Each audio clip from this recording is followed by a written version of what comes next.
Hammalaringizga assalomu alaykum. Yana bir bor mana bu manzaraga necha baho deydi-ku. Mashalloh. Kelinglar, bugun men sizlarga Emar quruvchi kompaniyasining sotuv bo'lini ko'rsataman. Xudo xolasa, Emarda qanaqa vaziyatlar bo'lyapti. Odatdagiday hamma joyda gavjum. Dubay sohasi ko'chmas pul bilan tanilgan va juda ham ko'p insonlar bilan marhamat.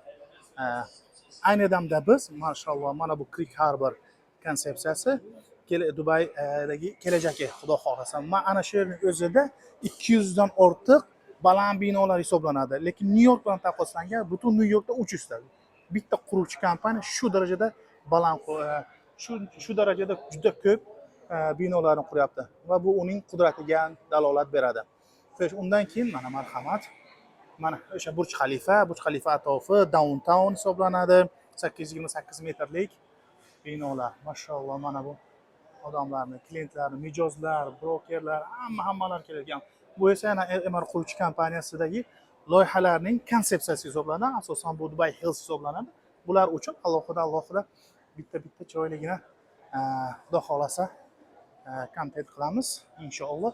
Va men sizga ko'rsatmoqchi bo'lgan narsa mana mashalloh. Mana aynan shu konsepsiya, marhamat. Burj Khalifa. Assalomu alaykum va rahmatulloh.